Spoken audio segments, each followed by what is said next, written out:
Bonjour à tous, bienvenue dans Matsang. Voici le top 6 de l'actualité de la semaine.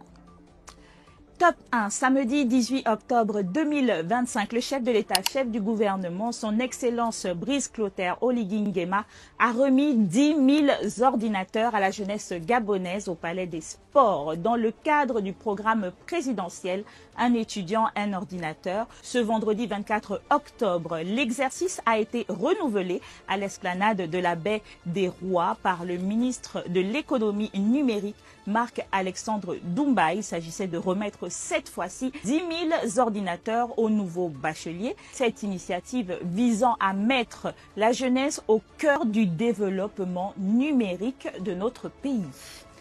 Top 2, le vice-président du gouvernement Alexandre Barrot Chambrier en mission à Londres au nom du président de la République. Ce dernier a été reçu mardi 21 octobre 2025 à Chatham House, think tank britannique spécialisé dans les questions de politique internationale. Il a ensuite participé au Financial Times Africa Summit le lendemain, mercredi 22 octobre 2025, où il a présenté la vision du chef de l'État.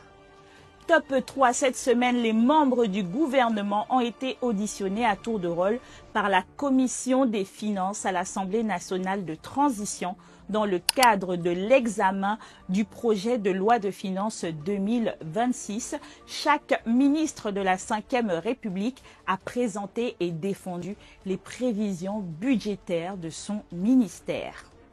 Top 4, ce lundi 20 octobre 2025 a eu lieu la cérémonie officielle de présentation de la cartographie nationale des projets de développement à l'hôtel Radisson Blu sous la présidence de la ministre de la Planification et de la Prospective, Louise Pierrette Vonneau, et en présence de plusieurs membres du gouvernement. Cette cartographie recense 675 projets répartis sur l'ensemble des 9 provinces du pays.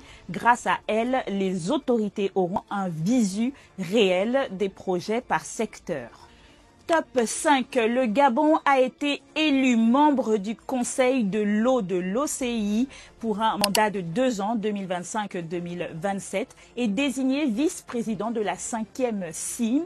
Cette double reconnaissance s'est faite lors de la réunion des hauts fonctionnaires préparatoires à la 5e conférence islamique des ministres en charge de l'eau, CIM, à laquelle a pris part le ministre des Eaux et Forêts chargé du conflit homme-faune, Maurice Tosui Alogo, les 20 et 21 octobre 2025 à Jeddah. Top 6, le Conseil des ministres du 23 octobre 2025. Le chef de l'État a rappelé l'exigence d'une gouvernance basée sur la rigueur pour faire valoir la justice aux multiples dérives. Dans la foulée, il a aussi appelé à un sursaut civique collectif au regard de l'incivisme sur les réseaux sociaux. En somme, plusieurs autres mesures, des projets de loi et des nominations pour un Gabon prospère. Et pour finir, bonus, dimanche dernier, la première émission du secrétariat général du gouvernement Gouv Actu le Mag a vu le jour. Cette émission qui sert de tribune aux membres du gouvernement pour vulgariser la politique du chef de l'État passera chaque premier dimanche du mois après le journal de 20 h sur Gabon Première. Et voilà, c'est la fin de Matsang. À bientôt.